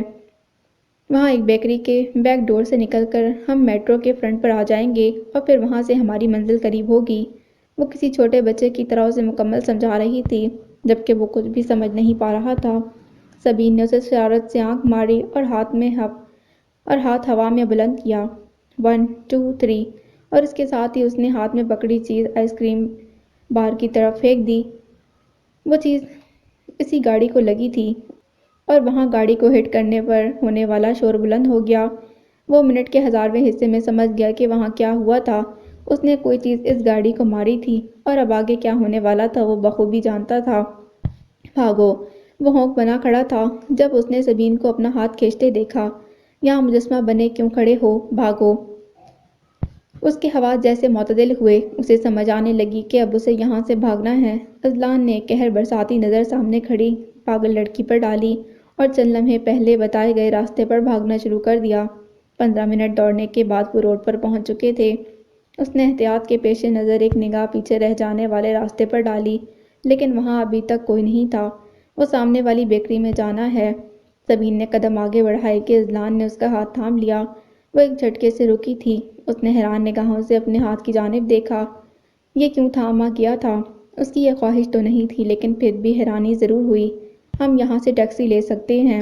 اس نے نگاہیں روڈ پر مرکوز کی اور اسی لمحے اس کے ہاتھ کو آزاد کر دیا۔ ٹیکسی کی پیمنٹ تم کرو گے؟ وہ مکمل اطمینان سے بیگ سیدھا کرنے لگی تھی۔ کوئی جواب نہ ملنے پر اس کی طرف دیکھا تو اس کی خاموش نگاہوں میں سارے جواب مل گئے۔ ہاں جانتی ہوں، ابھی تک میں نے $1 خرچ نہیں کیا۔ ویسے بھی تم ایک خوبصورت لڑکی کے پیسے کیسے لگوا سکتے ہو؟ اس نے خود ہی جواب دیا اور اسی پر ٹیکسی ان کے پاس آن رکی۔ اذلان نے ٹیکسی میں بیٹھنے سے پہلے سوچ لیا تھا کہ وہ اس پاگل لڑکی سے لامیا کو دور رکھنے کی کوشش کرے گا اور خود دوبارہ وہ اسے کبھی ملنا نہیں چاہتا تھا۔ دوسری طرف سبین مطمئن تھی کہ اس نے اذلان کا دھیان ان باتوں سے ہٹا دیا جن کے باعث وہ الجھن کا شکار تھا۔ وہاں کا منظر بہت خوبصورت تھا۔ کوئی بھی انسان اس جگہ کے سحر سے خود کو آزاد نہیں کر سکتا تھا۔ اس کا شمار ان لوگوں میں ہوتا تھا جو بنا سوچے اس شہر کے سینکڑوں خوبیاں گنوا سکتے تھے۔ وہ کبھی شہر کے کسی کونے میں آ کر بد دل نہیں ہوا تھا اور وہ اس شہر کی ہواؤں میں سانس لیتے ہوئے بھی لطف محسوس کرتی تھی۔ اگر جگہوں سے محبت کا کوئی پیمانہ ہوتا تو وہ اس شہر سے اپنی محبت کی پیمائی ضرور کرتی، لیکن اس کے باوجود بھی وہ جانتی تھی کہ اسے یہاں سے کہیں نہیں جانا تھا۔ وہ اس جگہ، شہر اور دیس سے الگ ہو کر جینے کا تصور نہ کر سکتی تھی۔ اس کی نگاہوں کے سامنے وسیع سمندر تھا۔ پانی تحت نگاہ تک پھیلا ہوا تھا۔ سورج کی سنہری کرنیں پانی سے منعکس ہو کر آنکھوں کو خیرہ کر رہی تھیں۔ ارد گرد کافی لوگ تھے لیکن شہر کے دیگر جگہوں جیسا رش نہیں تھا۔ اسی سبب یہ جگہ پڑاؤ کے لیے چنی گئی تھی۔ یہ پام بیچ تھا، سڈنی شہر کے دیگر ساحلوں جیسا خوبصورت ساحل، لیکن دیگر کئی باتیں اس ساحل کو باقی سب سے ممتاز کرتی تھیں۔ یہاں بے ہنگم شور شرابہ اور ٹریفک کا ازدحام بالکل نہیں تھا۔ شہری رونقیں اور سہولتیں یہاں سے بہت پیچھے رہ جاتی تھیں۔ قدرت سے محبت کرنے والوں کی اولین پسند یہی ساحل تھا۔ وہ بے انتہا خوش تھی اور اس کی وجہ یہ کہ وہ کئی مہینوں بعد ایک بار پھر سے اکٹھے کچھ وقت گزارنے کے لیے آئے تھے۔ پام بیچ کا انتخاب کرتے اس نے سوچا نہیں تھا کہ یہ سفر اس قدر حسین ہونے والا تھا۔ انہیں گاڑی بہت پیچھے چھوڑنی پڑی اور سامان ضرورت ہاتھوں میں اٹھاتے ہوئے وہ اپنی منزل کی جانب چل دیے۔ اونچے نیچے راستوں پر کافی دیر چلنے کے بعد جب ہمت جواب دینے لگی تو اس کی نگاہوں نے سنہری ریت کی چمک محسوس کی تھی۔ او مائی گاڈ! وہ حیران تھی۔ وہ بہت سال پہلے یہاں آ چکی تھی اور تقریباً سڈنی کا ہر پکنک پوائنٹ دیکھ رکھا تھا۔ اس کے باوجود وہ کچھ جگہوں پر بار بار جانا چاہتی تھی اور یہ جگہ انہی میں سے ایک تھی۔ پاپا، آپ جانتے ہیں پام بیچ کو سنہری ریت کا سامان بھی کہا جاتا ہے اور اب دیکھ کر سوچ رہی ہوں ٹھیک کہا جاتا ہے۔ وہ چند گز کا فاصلہ طے کر کے اپنے قدم سنہری زروں پر رکھ چکی تھی۔ اس کے چہرے سے جھلکتا جوش اور خوشی ان دونوں کو بے انتہا خوش کر رہا تھا۔ وہ سارا سامان ہاتھوں کی قید سے آزاد کر چکی تھی، تیز قدموں سے چلتی ان سے دور ہوتی جا رہی تھی۔ اسے اس کے حال پر چھوڑ دیجیے اور آئیے ہم یہ سامان ٹھیک سے رکھتے ہیں، انہوں نے سامنے کھڑی نصف بہتر سے کہا جو مسکراتی نگاہوں سے خود سے دور جاتے لامیا کو دیکھ رہی تھی۔ آپ نے اس کی حرکتیں دیکھی ہیں؟ آپ کہتے ہیں یہ بڑی ہو گئی ہے، لیکن مجھے کہیں سے نہیں لگتی۔ آج بھی اس میں وہی چھوٹا بچہ موجود ہے جو میلے میں ماں باپ سے ہاتھ چھڑا کر اکیلا ہی من پسند چیزوں کی جانب دوڑ لگا دیتا ہے۔ انہوں نے مسکراتے سامنے کھڑے شخص کو دیکھا۔ وہ دونوں باتوں ہی باتوں میں سارا سامان ٹھیک سے رکھ چکے تھے۔ انہوں نے ہوٹل پہلے سے بک کر رکھا تھا لیکن لامیا کی خوشی کی خاطر سیدھا ساحل کی جانب چلے آئے تھے۔ انہیں معلوم تھا کہ وہ جتنی بھی کوشش کر لیں وہ ہوٹل میں ضرورت کے تحت ہی رکنے دے گی، سو وہ اپنا انتظام کر کے آئے تھے۔ یہاں پانی کا ملنا مشکل تھا اور کھانا پانی وافر مقدار میں ان کے ہمراہ تھا۔ فاطمہ کی طبیعت کی خاطر وہ فرسٹ ایڈ رکھنا نہیں بھولے تھے۔ یہ کیا کر رہی ہیں؟ اسی پل فاطمہ کے حیران لہجے پر انہوں نے اسی سمت دیکھا جہاں وہ دیکھ رہی تھیں۔ لامیا پانی کے بالکل پاس زمین پر بیٹھی تھی۔ پانی اس کے قریب سے واپس جا رہا تھا۔ ہاتھوں کو پیچھے ریت پر ٹکائے منہ اونچا کیے وہ نہ جانے کیا کر رہی تھی۔ اتنی دیر سورج کی جانب دیکھنا مشکل تھا لیکن ایسے الٹے کام وہ آسانی سے کر لیتی، سو انہیں حیرت نہ ہوئی۔ آپ کو یہاں بالکل سکون نہیں آئے گا، سو چلیے اس کے پاس چلتے ہیں۔ وہ اٹھ کھڑے ہوئے اور انہیں اٹھانے کے لیے اپنا ہاتھ آگے کر دیا۔ لامیا ایسے کیوں بیٹھی ہو؟ وہ دونوں اس کے پاس بیٹھ چکے تھے۔ آئیے آپ بھی محسوس کیجیے۔ لیکن کیا؟ انہیں کبھی کبھی لامیا کی سمجھ نہیں آتی تھی۔ اس وسیع نیلے آسمان پر تیرتے بادلوں کی ان کہی کہانی، ان سنہری زروں کی پانی سے ملن کے بعد کی خوشبو، ان تیز رفتار لہروں کا شور اور اس طویل ساحل کی مدھم خاموشی۔ کیا آپ کو محسوس نہیں ہو رہا؟ وہ آنکھوں کو آدھا کھولے انہیں دیکھ رہی تھی۔ میں بس ایک چیز محسوس کر رہی ہوں۔ کیا؟ وہ ایک دم پرجوش ہوئی۔ تم مجھے پاگل کرنے والی ہو۔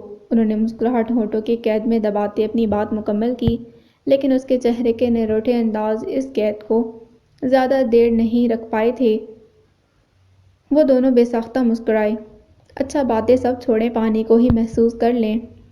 وہ ان دونوں کو اٹھا رہی تھی اور صاف ظاہر تھا کہ اب وہ پانی میں گھسنے والی تھی۔ پانی کو محسوس کریں یا پانی کی ٹھنڈک کو؟ انہوں نے ایک بار پھر اسے چھیڑا۔ ماما، اچھا بابا، چلو چلتے ہیں۔ آپ تھوڑی ہمت پکڑ لیں کیونکہ آپ میرے ساتھ بیرنجوائے لائٹ ہاؤس جانے والی ہیں۔ اس نے نیا دھماکہ کیا۔ ہیں؟ ان کی ہمت اس کی بات سن کر ہی ختم ہو گئی۔ میں نہیں جانے والی۔ وہ نہ تمہارے الٹے کاموں میں اور نہ تمہارے ان الٹے کاموں میں ساتھ دوں گی۔ انہوں نے مڑتے دور اونچی پہاڑی پر بنے لائٹ ہاؤس کو دیکھا اور پوری شدت سے اپنے انکار پر قائم رہنے کا سوچا۔ آپ جائیں گی میرے ساتھ؟ وہ پانی میں اتر چکے تھے اور اس کے ساتھ وہ اپنے موقف پر قائم تھی۔ لامیا، مجھے تنگ نہیں کرو۔ اس کی اونچائی دیکھی ہے اور راستہ بھی بہت خطرناک ہے۔ آپ اسے سمجھاتے کیوں نہیں؟ انہوں نے ابراہیم کو بھی اپنی جنگ میں گھسیٹا۔ میں یہی سوچ رہا ہوں کہ ہم دونوں تو اس کے ساتھ پورے نہیں آ سکتے۔ ہمیں اذلان کو ساتھ لانا چاہیے تھا۔ مطلب آپ نے تسلیم کر لیا کہ آپ اب جوان نہیں رہے۔ انہوں نے کبھی اپنی بڑھتی عمر کو تسلیم نہیں کیا تھا، لیکن اولاد کی پرجوش طبیعت نے انہیں احساس کر دیا کہ وہ اب اس کے ہر شوق اس کے ہم قدم ہو کر پورے نہیں کر سکتے، اور فاطمہ ابراہیم کے لیے تو یہ موقع غنیمت تھا۔ لیکن نہ جانے کیوں لامیا انہیں اکیلا چھوڑ آگے بڑھ گئی اور وہ اپنی نوک جھونک میں محسوس ہی نہ کر پائی۔ وہ لائبریری کے پرسکون ماحول میں کونے میں بیٹھی تھی۔ ایک دم لیکچر شروع ہونے پر اسے اندازہ ہوا کہ وہ کتنے ہی دن ادھر کی بے فضول باتوں میں ضائع کر چکی ہے۔ وہ یہاں اپنی کارکردگی کے بلبوتے پر پہنچی تھی اور یقیناً اس کے فضول مشغلے اس کی گزشتہ کارکردگی کو متاثر کرنے والے تھے۔ اسی سبب وہ آج پہلی بار لائبریری چلی آئی تھی کہ سکون سے بیٹھ کر اپنے نقصان کا ازالہ کر سکے۔ اسے کام کرتے کافی دیر ہو گئی کہ اچانک کچھ فاصلے سے ہلکا ہلکا شور بلند ہوا۔ اس نے ناگوار نگاہوں سے سر اٹھا کر دوسری جانب دیکھا، لیکن ان دونوں لڑکوں کی اس جانب پشت تھی، سو اس کے گھورنے کا کوئی اثر نہیں ہوا۔ وہ دوبارہ اپنے کام میں مگن ہو گئی کہ کوئی اور انہیں ٹوکے نہیں، لیکن ایسا کوئی آثار اگلے ہی لمحوں تک نظر نہ آئے۔ اس نے اپنا کام روک کر دوبارہ ان کی جانب دیکھا تو ان کی باتوں سے اندازہ ہوا کہ وہ جس موضوع پر الجھ رہے تھے اس کا وہ تیار ہو چکا تھا۔ اپنے کام مسلسل کرتے رہنے اور ان کی آوازیں بند کرنے کا اسے ایک ہی طریقہ سوجھا کہ وہ چند لمحے لگا کر انہیں سمجھا دے تاکہ اسے یہاں سے سکون سے لیکچر تیار کرنے دے۔ وہ اپنا سامان سمیٹتے ہوئے ان کی جانب چلی آئی۔ وہ دونوں الجھنے میں اس قدر مصروف تھے کہ اس کی موجودگی کا اندازہ ہی نہ ہوا۔ وہ کئی لمحے وہاں کھڑی ان کے کام کو دیکھتی رہی۔ ان کو بالکل ہی الگ ٹریک پر جاتا دیکھ اس کی ہمت جواب دے گئی، سو اس نے ہلکا سا کھنکار کر انہیں متوجہ کیا۔ وہ متوجہ ہونے کے بجائے اس قدر چونکے کہ وہ بھی گڑبڑا گئی۔ کیا ہے؟ ایسے بھوت بن کر ہمارے پیچھے کیوں کھڑی ہیں؟ ایک لڑکا جو زیادہ ہی بدحواس تھا فوراً سے بول اٹھا۔ آپ جو مسلسل بول کر یہاں کا ماحول خراب کر رہے ہیں اس کے متعلق کیا کہیں گے؟ اسے لگا کہ اس نے ان لڑکوں کو کہیں دیکھ رکھا ہے، لیکن اس بات سے دھیان ہٹاتے اس نے دو بدو جواب دیا۔ کیا ہم زیادہ اونچا بول رہے تھے؟ اسے جواب دینے کے بجائے وہ دوسرے لڑکے کی طرف جھکا۔ آپ ہمیں بولنے کے علاوہ کوئی دوسرا طریقہ بتا سکتی ہیں جس کے ذریعے ہم آپسی مشورے سے لیکچر تیار کر سکیں؟ دوسرے لڑکے نے اتنے معصوم انداز میں سوال پوچھا کہ مسکراہٹ بے اختیار لبوں پر رود آئی۔ میں بولنے سے منع نہیں کر رہی، لیکن آواز آہستہ بھی تو رکھی جا سکتی ہے، اس نے فوراً سے مسکراہٹ دباتے ہوئے کہا۔ دیکھیں جی، ہم پینڈو لوگ ہیں اور جب تک آواز میں گونج نہ پیدا ہو ہمیں لگتا ہی نہیں کہ بات میں وزن پیدا ہوا ہے۔ آپ یوں کہہ لیں کہ یہ ہمارے بائے برتھ کا مسئلہ ہے، اتنی جلدی بدلنے سے رہا، اسی لیے آپ مہربانی کر کے کانوں میں روئی دے لیں۔ وہ اتنے معصومانہ انداز میں کہہ رہا تھا کہ خلاف توقع وہ مسکرائے جا رہی تھی اور اس کا مسکرانا ان دو کو پریشان کر رہا تھا۔ اس مسئلے کا ایک حل ہے۔ وہ ایک خالی کرسی کو ٹھیک کرتے ہوئے بیٹھ گئی۔ وہ دونوں منتظر نظروں سے اسے دیکھ رہے تھے۔ میں یہ لیکچر تیار کر چکی ہوں اور اس کے نوٹس بھی اس وقت میرے پاس ہیں، میں آپ کی ہیلپ کر سکتی ہوں۔ اس کے اتنے نرم لہجے پر مقابل بیٹھے لڑکے عنقریب بے ہوش ہونے والے تھے۔ اور آپ یہ کیوں کریں گی؟ اسی بائی برتھ مسئلے والے لڑکے نے بڑی سنجیدگی سے سوال پوچھا۔ مطلب؟ اس کی اتنی پرخلوص مدد کے متعلق یہ سوال اسے ایک آنک نہیں بھایا۔ مطلب بدلے میں آپ میرے ابا جی کا کوئی مربع تو نہیں مانگیں گی نا، کیونکہ وہاں سے تو مجھے بھی کچھ ملنے کی امید نہیں۔ اس کی بات کے اختتام تک اسے سمجھ آ گیا کہ وہ مذاق کر رہا تھا۔ ہمیں خوشی ہوگی اگر آپ ہماری مدد کریں گی، دوسرے لڑکے نے اپنے صفحات اس کے آگے کرتے ہوئے کہا۔ اس نے اپنا تیار شدہ لیکچر کھولا اور ان نکات کو تفصیل سے سمجھانے لگی جس پر وہ پھنسے ہوئے تھے۔ وہ اتنے بھی کن ذہن نہیں تھے جتنا ظاہر کر رہے تھے، کیونکہ تقریباً 20 منٹوں میں ان کی الجھن سلجھ چکی تھی۔ ان کے چہرے پر اتنی خوشی تھی کہ جیسے پہاڑ سر کر آئے ہوں۔ ویسے ہمیں اکٹھے اتنا وقت ہو گیا ہے، لیکن میں نے آپ سے نام نہیں پوچھا۔ اچانک اسے یاد آیا تو پوچھ بیٹھی۔ میرا نام اویس ہے اور یہ حنان ہے۔ میرا نام عزت ہے۔ آپ نے بھی اس نے بھی جواباً مسکراتے اپنا نام بتایا۔ جی ہم جانتے ہیں۔ ان دونوں نے اکٹھے جواب دیا تو وہ چونک گئی۔ کیسے؟ اس کی حیرانی بجا تھی۔ ارے یار بہت معذرت، مجھے تاخیر ہو گئی، لیکن میں بس چند منٹوں میں تم لوگوں کو سمجھا دوں گا۔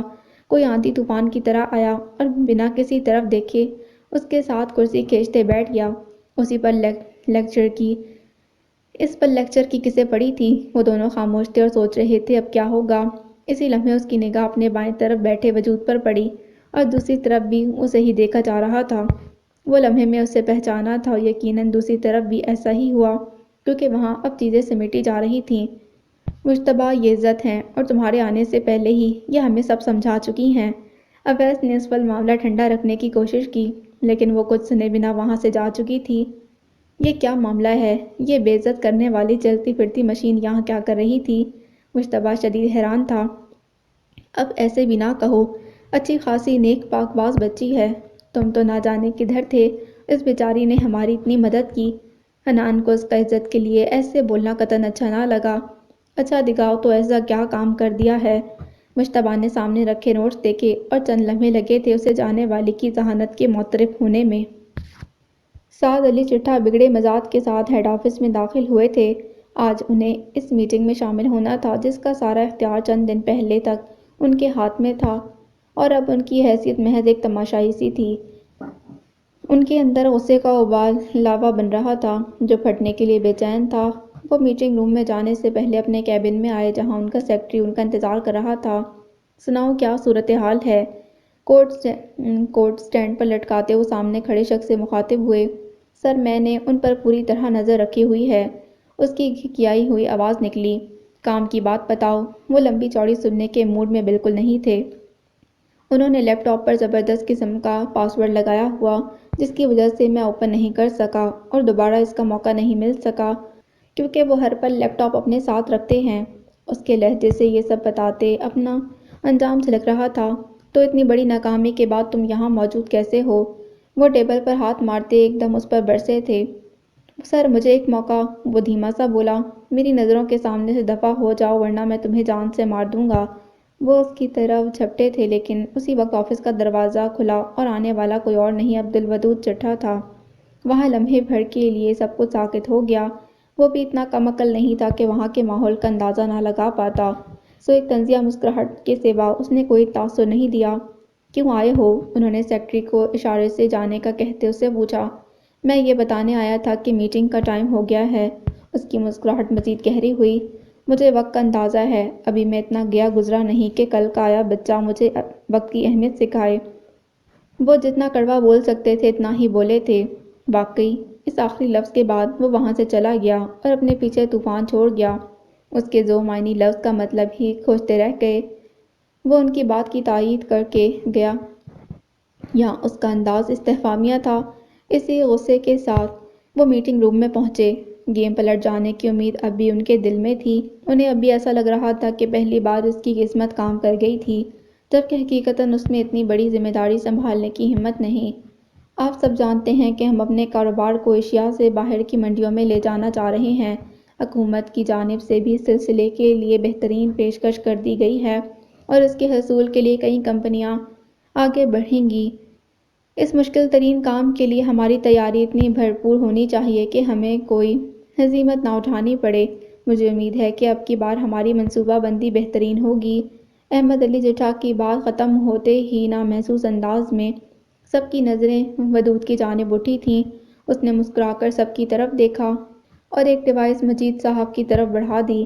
چند لمحے بعد میٹنگ روم میں مدھم اندھیرا ہو گیا اور اس کے ساتھ ہی دیوار پر آویزاں بڑی اسکرین پر روشنی پھیل گئی۔ یہ سب وہاں بیٹھے سب افراد کے لیے نیا تھا کہ وہ سلسلے کے لیے کچھ بول نہیں رہا تھا۔ سب کچھ اسکرین پر یوں چل رہا تھا جیسے وہ خود بول رہا ہو۔ وہ اسکرین آدھے گھنٹے تک روشن تھی اور اس دوران وہاں مکمل خاموشی تھی۔ عبدالودود، اس سب سے تمہارا کیا مطلب ہے؟ احمد علی جٹھا کی گونجدار آواز وہاں گونجی تھی۔ سعد علی جٹھا کی مسکراہٹ ایک دم گہری ہوئی۔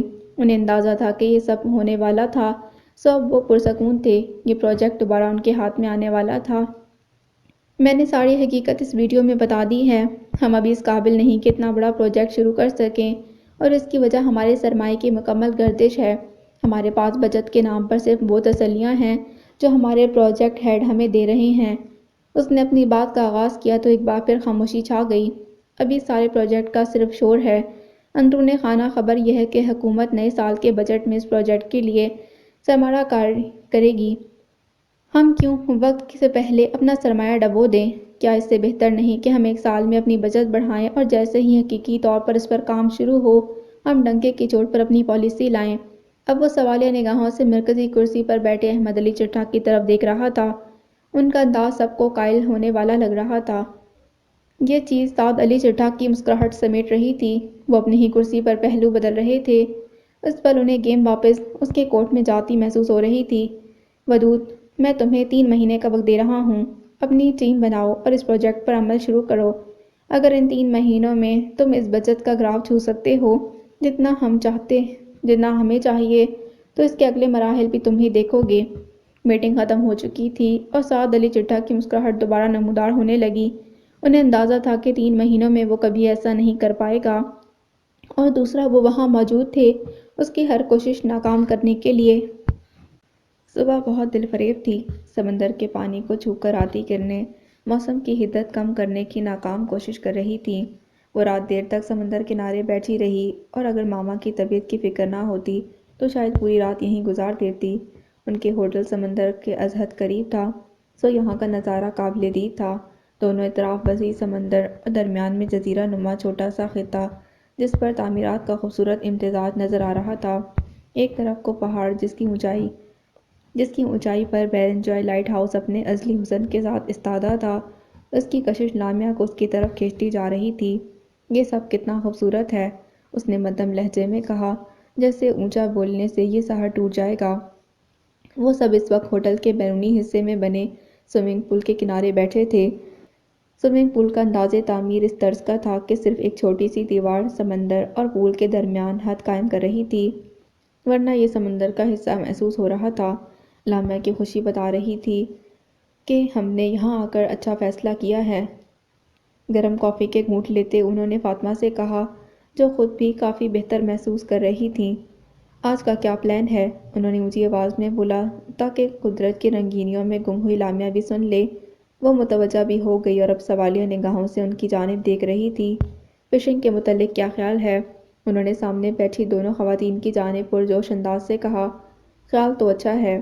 ان دونوں کا جواب اس بات میں ملتے فون پکڑے ایک طرف کو ہو گئے۔ تمہارے سارے شوق ابراہیم جیسے ہیں، انہیں بزنس وقت نہیں دیتا، وگرنہ ان کا بس چلے تو پہاڑوں پر جا بسیں۔ وہ دور کھڑے انسانوں کو محبت بھری نگاہوں سے دیکھتے اپنی رو میں بولی جا رہی تھیں۔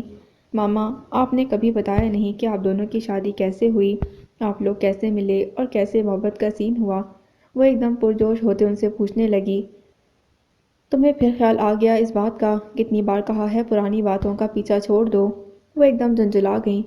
ارے کیوں معصوم بچی کو ڈانٹ رہی ہیں؟ اسی دوران وہ واپس اپنی جگہ سنبھال چکے تھے۔ آپ بتائیے، کوئی انتظام ہوا؟ ہاں، ایک فشنگ گروپ سے بات ہوئی ہے، وہ کہہ رہے کچھ گھنٹے بعد ہم لوگ جا سکتے ہیں کیونکہ اس وقت سمندری ہوائیں تیز ہیں۔ انہوں نے مکمل تفصیل سے آگاہ کیا۔ وہ مایوس ہوتی ہوئی دوبارہ اس کونے میں جا کھڑی ہوئی جہاں سے سارا منظر واضح تھا۔ وہ ان نظاروں سے نظر ہٹا کر کبھی کبھار سرسری طور پر نیچے ہوٹل کی طرف آنے والے راستے کی طرف دیکھ لیتی جہاں لوگ معمول کے مطابق آ جا رہے تھے۔ اسے ایک نظر کے دوران اسے لگا اس نے اذلان کو دیکھا، لیکن دوسری نظر میں وہاں کوئی نہیں تھا۔ راستہ درختوں سے اٹا ہوا تھا، جس پر گمان ہوا وہ درختوں کی اوٹ میں ہو چکا تھا۔ وہ کئی لمحے اسی راستے کی طرف نظر ٹکائے کھڑی رہی، لیکن شاید واقعی اس کا گمان تھا۔ اس نے دل ہی دل میں خود کو ڈپٹا کہ کیوں وہ اس کے متعلق سوچ رہی ہے۔ اس نے اپنا دھیان بٹانے کے لیے خود کو ارد گرد کے نظاروں میں گم کر لیا۔ السلام علیکم۔ کچھ لمحے بعد اسے اپنے عقب سے آواز سنائی دی۔ وہ لمحے کے ہزارویں حصے میں آنے والے کی آواز پہچان گئی تھی، اور اپنی اس پہچان پر ذرا برابر بھی شبہ نہیں تھا۔ اس کا مطلب چند لمحے پہلے وہ جسے اپنی نظر کا دھوکہ سمجھ رہی تھی وہ حقیقت تھی۔ وہ یہاں آ چکا تھا، لیکن کیوں؟ وہ ایک بار پھر کیوں اس کے پیچھے آیا تھا؟ ماما اور پاپا پرجوش انداز میں اس سے مل رہے تھے، جبکہ اسے اپنا سارا مزہ خراب ہوتا محسوس ہوا۔ تمہیں یہاں نہیں آنا چاہیے تھا اذلان حیدر شاہ۔ وہ سب سے ملتا اس کے پاس چلا آیا۔ لامیا کے پاس اس کے لیے ایک نرم مسکراہٹ بھی نہیں تھی۔ لامیا، اذلان کے لیے کافی بنا لاؤ۔ ماما کی آواز اسے غنیمت لگی۔ وہ پہلی فرصت میں یہاں سے ہٹ کر جانا چاہتی تھی۔ وہ جاتے ایک شکوہ کناں نظر ماما پر ڈالنا نہ بھولی تھی۔ نہ جانے کیوں اسے محسوس ہو رہا تھا اذلان کے یہاں آنے کے پیچھے ماما کا ہاتھ ہے۔ تمہیں جلد از جلد یہاں سے جانا ہوگا اذلان۔ میں مزید کوئی الزامات اپنی ذات سے وابستہ نہیں کرنا چاہتی۔ وہ کافی بناتے ایک گلاس بال سے اسے مسکراتے دیکھ کر سوچ رہی تھی۔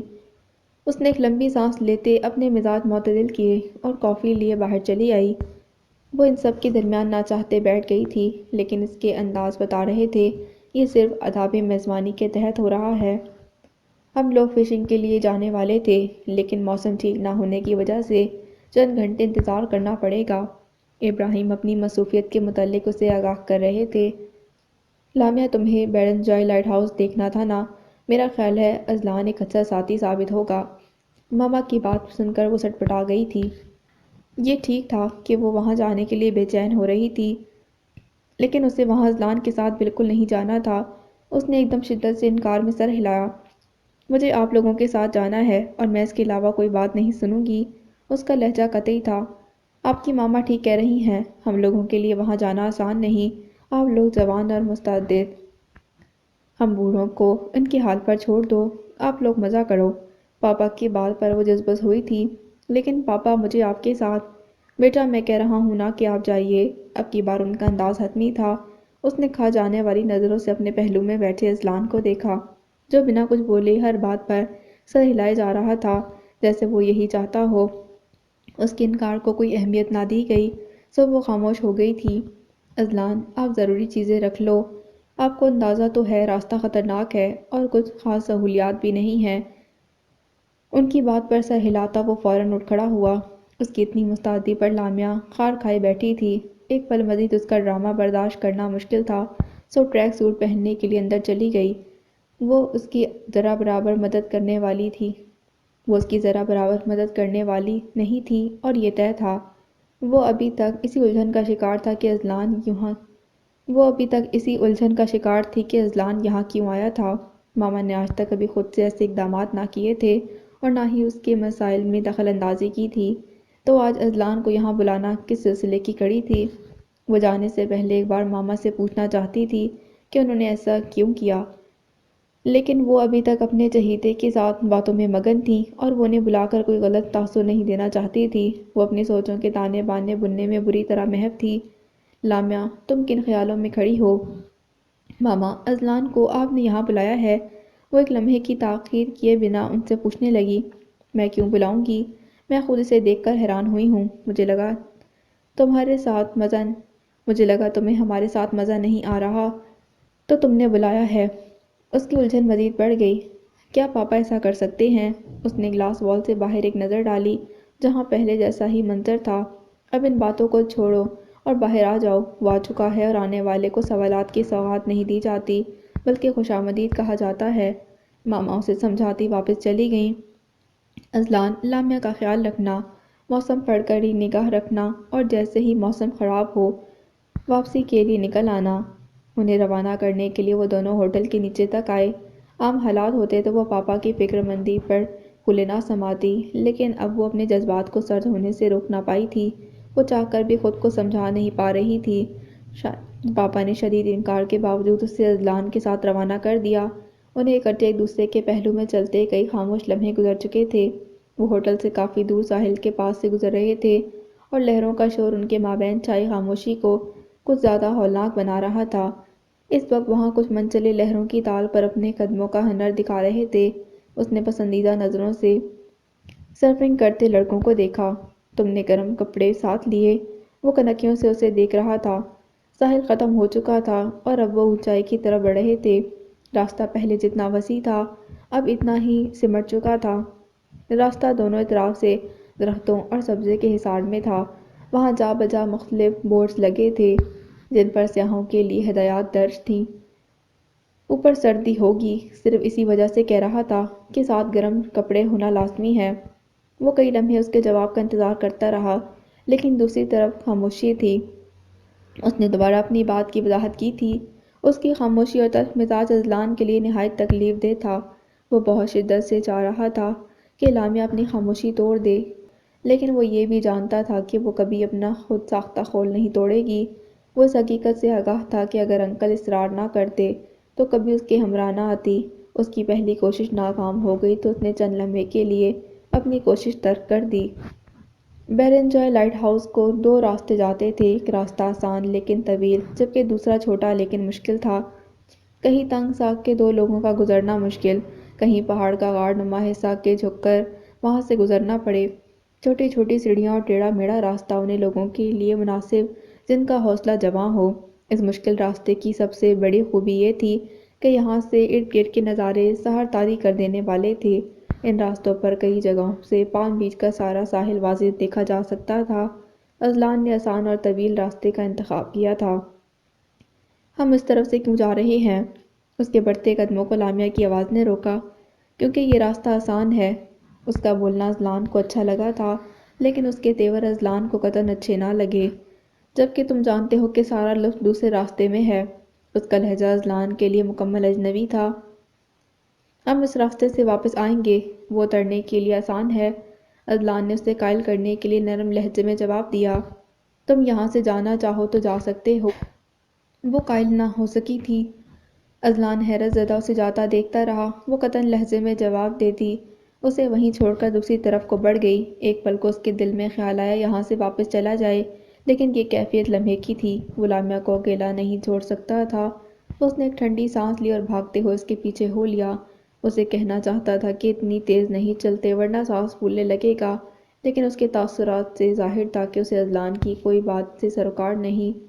اس کا غصہ چند لمحوں میں ختم ہو چکا تھا۔ راستے کی خوبصورتی نے اس کے وجود میں دوڑتے سارے منفی خیالات مٹا دیے تھے۔ ایک ایک قدم بڑھاتے اس کی نگاہوں کا زاویہ بدلتا جا رہا تھا۔ چھوٹی چھوٹی پتھریلی روش پر چلتے وہ خود کو گزرے زمانے کا باسی سمجھ رہی تھی۔ اونچائی سے ساحل کا نظارہ بھرپور لطف دیتا ہوا تھا۔ اس نے ایک نظر دوبارہ اپنی منزل کی جانب دیکھا اور وہ اونچا مینار اسے ابھی بھی اپنی پہنچ سے بہت دور محسوس ہوا۔ وہ ایک وسیع جگہ دیکھتے سانس لینے کے لیے رک گئی۔ وہ کبھی اتنا خاموش نہ رہی تھی اور اذلان کے لیے تو خاموشی کا کوئی تعلق نہیں تھا، لیکن آج وہ کوشش کے باوجود بول نہیں پا رہی تھی۔ کیا میں اس قدر خود غرض ہوں کہ کوئی میرے پیچھے میرے ساتھ چل رہا ہے اور میں اس سے بات کرنا پسند نہیں کر رہی؟ اس کے وجود میں اس کے خلاف ہی جنگ شروع ہو چکی تھی۔ اس نے غیر محسوس نگاہ اپنے سے کچھ فاصلے پر کھڑے شخص پر ڈالی۔ وہ اسے ساتھ لیکن اپنے سے فاصلے پر کھڑا نظر آیا۔ تمہیں یہاں نہیں آنا چاہیے تھا اذلان۔ وہ شاید اپنے ہی رویے پر پشیمان تھی۔ وہ بنا کچھ کہے سنے آگے بڑھنے لگی۔ اس نے سن رکھا تھا کہ یہاں سیاحوں کا جمع غفیر ہوتا ہے، لیکن اسے راستے میں چند لوگ ہی نظر آئے جو واپسی کے سفر پر تھے۔ وہ حیران تھی، سوچوں میں مگن آگے بڑھتی جا رہی تھی۔ ایک دم سردی کا احساس ہونے لگا اور یہ احساس چند ساعتوں میں شدید ترین ہو گیا، لیکن وہ کچھ ظاہر نہیں کرنا چاہتی تھی تو اسی رفتار سے چلتی رہی۔ اس کی منزل تھوڑی ہی دور تھی اور اسی پل اسے محسوس ہوا وہ ڈر رہی ہے۔ اونچائی سے خوف اس کے وجود کو گھیرنے لگا۔ وہ تو ماما پاپا ساتھ یہاں آنا چاہتی تھی، لیکن اس پل اذلان ساتھ تھا اور ان کے درمیان اس پل جتنی دوری تھی وہ اسے کبھی اپنے اس خوف کو بتانے نہیں والی تھی۔ اس کی ٹانگیں کانپ رہی تھی۔ اوہ لامیا، کیا کر دیا تم نے؟ مجھے وہاں کھڑے ہو کر نیچے نہیں دیکھنا چاہیے تھا۔ وہ خود سے الجھنے لگی تھی۔ اس کا بس چلتا تو آنکھیں بند کر کے چلنے لگتی، لیکن یہ راستہ ہرگز بند آنکھوں والا نہیں تھا، اور وہ اپنی ہی سوچوں میں مگن تھی کہ ہوا کا طوفانی جھونکا اس کے پاؤں اکھاڑ گیا، اور اگر دوسری طرف جھاڑیاں کا جڑنا ہوتا تو اس سے آگے وہ سوچ نہ سکتی تھی۔ لامعہ اٹھنا نہیں، وہ مکمل حواس میں نہیں آئی تھی کہ اذلان کی چیخ نما آواز نے اسے ساکت کر دیا۔